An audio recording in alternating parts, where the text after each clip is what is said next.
Advocate Dishank from Dishank law academy. आज हम पढ़ने जा रहे हैं आपका, हमने पहली क्लास में पढ़ा था कि एफआईआर पुलिस के सामने, क्योंकि एफआईआर हमेशा पुलिस के सामने होती है। मान लीजिए अगर कॉग्निजेबल केस है, ठीक है, कॉग्निजेबल या कोई केस है, क्योंकि हमेशा एफआईआर सिर्फ कॉग्निजेबल केस की होती है, नॉन कॉग्निजेबल ऑफेंस की कभी एफआईआर नहीं होती, याद रखिएगा। और कॉग्निजेबल केस की उन्होंने एफआईआर नहीं लिखी, पुलिस वालों ने किसी भी रीजन से मना कर दिया, तो आप इलाका मजिस्ट्रेट के पास जाके एफआईआर लिखवा 156(3) की एप्लीकेशन लगा सकते हैं। अब इसमें क्या होगा कि जो मजिस्ट्रेट होगा वो आपने जो कंप्लेंट करी थी, जो आपने रिटर्न में कंप्लेंट दी थी, उसकी एटीआर मंगवाएगा, एक्शन टेकिंग रिपोर्ट मंगवाएगा। फिर दोनों के बीच में आर्ग्यूमेंट्स होगी और मजिस्ट्रेट को लग जाता है खबर, वो एक संतुष्ट हो जाते हैं कि नहीं यार इसमें केस बनना चाहिए और एफआईआर होनी चाहिए, तो वो एफआईआर के ऑर्डर दे देगा। ठीक है, एफआईआर के ऑर्डर दे देगा। तो अगर कट एंड शॉर्ट में बोला जाए तो 156(3) का काम है एफआईआर के ऑर्डर देना, इन्वेस्टिगेशन के ऑर्डर देना।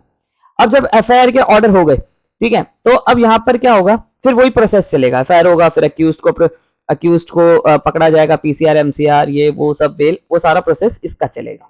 ठीक है, अब बात करते हैं हम आपका नॉन कॉग्निजेबल ऑफेंसेस की। नॉन कॉग्निजेबल ऑफेंसेस की होगी जैसे 323 आईपीसी का, ठीक है, चाटा वाटा मार देना, उसका क्या है, उसमें आपका पुलिस वालों का कोई रोल ही नहीं रहता शुरू में, वो आपका अरेस्ट कर ही नहीं सकते, अक्यूज को वो अरेस्ट कर ही नहीं सकते। इसलिए मान लीजिए कोई थप्पड़ मारता है, देखिए अरेस्ट किस में होगा, पुलिस वाला अक्यूज को अरेस्ट सिर्फ कॉग्निजेबल केस में करेगा, नॉन कॉग्निजेबल में without permission of the magistrate को अरेस्ट कर ही नहीं सकता। इसमें क्या होता है, नॉन कॉग्निजेबल केस है, उसमें आपका 155(2) में लगती है, प्राइवेट कंप्लेंट जाती है बिफोर मजिस्ट्रेट, और उसमें देखा जाता है कि वारंट केस बनेगा या कुछ बनेगा। एग्जामिनेशन ऑफ द कंप्लेनेंट 200 में, इसमें ये होता है कि जैसे आपके चेक बाउंस के केस है वो 200 में ही जाते हैं।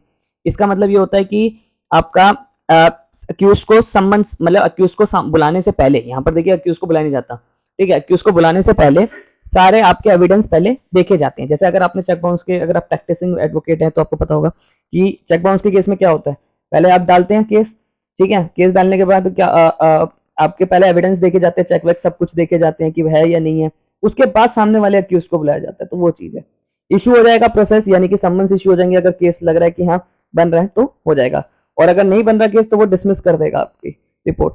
फिर अक्यूज्ड अपेयर होगा एंड बेल लेगा, और जब वो बेल लेगा तो एविडेंस बाय चार्ज होंगे, उस पर सुने जाएंगे। इफ नॉट डिस्चार्ज, अगर वो डिस्चार्ज नहीं हुआ तो उस पर आपका बनेगा, केस बनेगा। डिस्चार्ज नहीं हुआ तो फिर देन उसके पास एविडेंस, वो अपने एविडेंस लाएगा, उसके होंगे 313 की स्टेटमेंट होगी, प्रोसिक्यूशन एविडेंस चलेगा।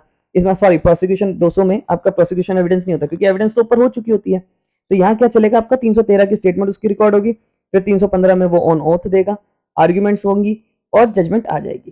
तो सिंपली ये बात इतनी सी करता है। अगर आपको ये वीडियो पसंद आई है तो चैनल को सब्सक्राइब करिए।